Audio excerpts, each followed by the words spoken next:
and today I am here to talk to you about the wage gap.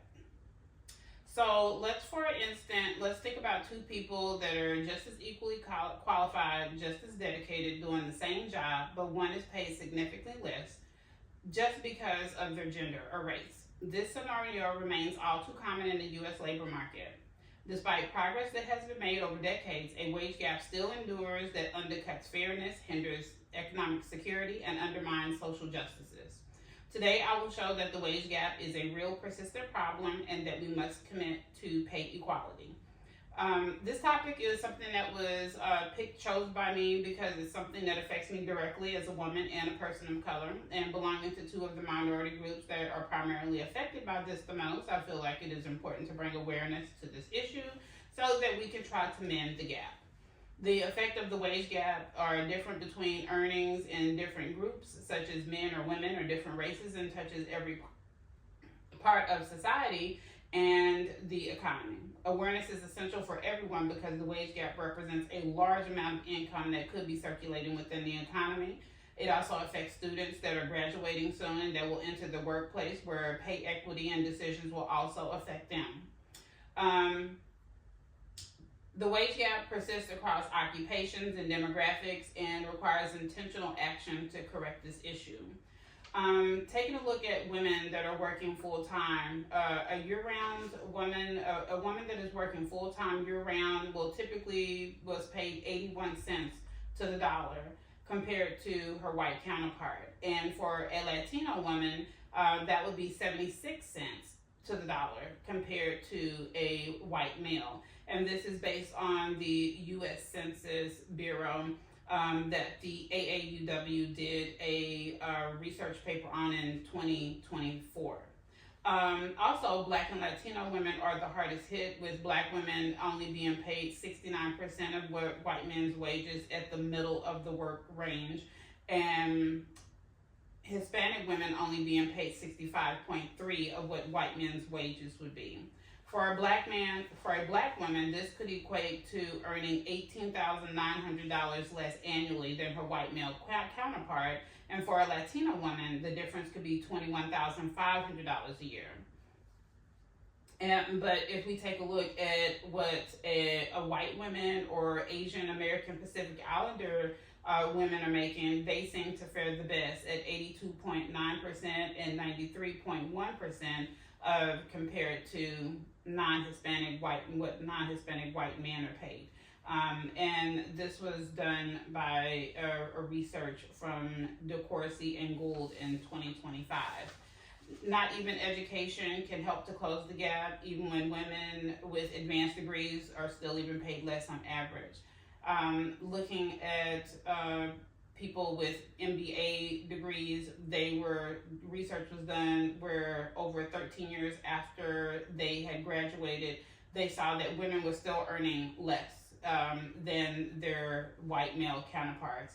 Women were earning 56 cents less of what their white counterparts were being paid.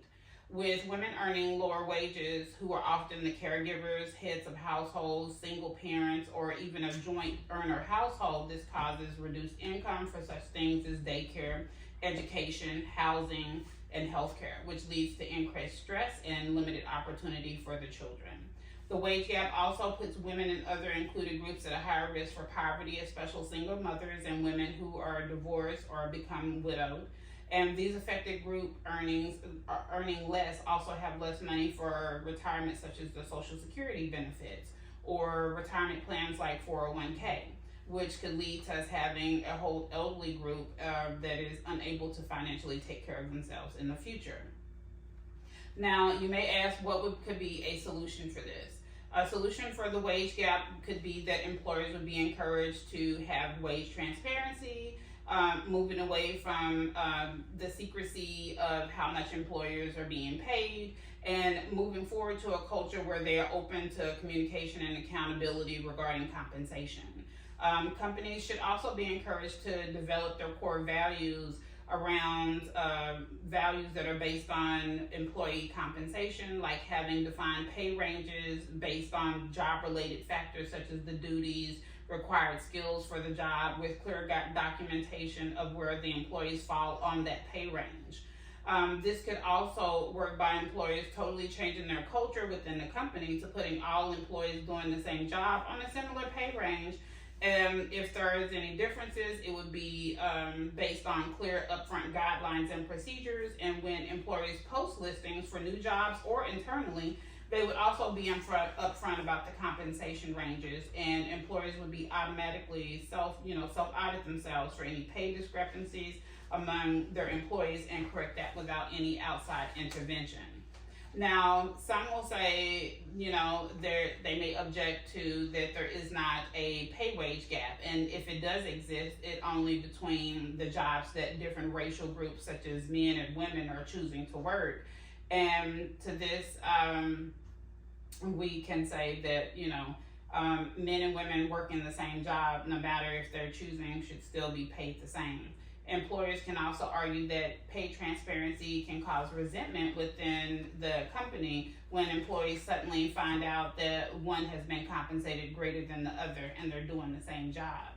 So if we just take a look at what the future holds, if we make no changes with the wage gap and we don't do anything to fix this, it will only widen. And then there will continue to be an increase in the poverty rate among the affected group of women, but even more within women of color and single mothers. We will also have a retirement crisis where women and minorities that have earned less will have less in Social Security benefits and will have contributed to less in their 401k plans or will not have contributed at all. All this leads to less money being spent in our economy. It's spent to stimulate the economy. Now, if we do take steps and move forward to solving the wage gap, then we would be able to actually lower poverty rates among women and minorities. We would also be able to fix any pay inequalities that would be based totally on gender, race, and other protected characteristics. And by doing this, that it would ensure that people were being paid solely based on their job-related skills, like their skills, effort, and responsibility. So that's my speech for today, and I want to thank you guys.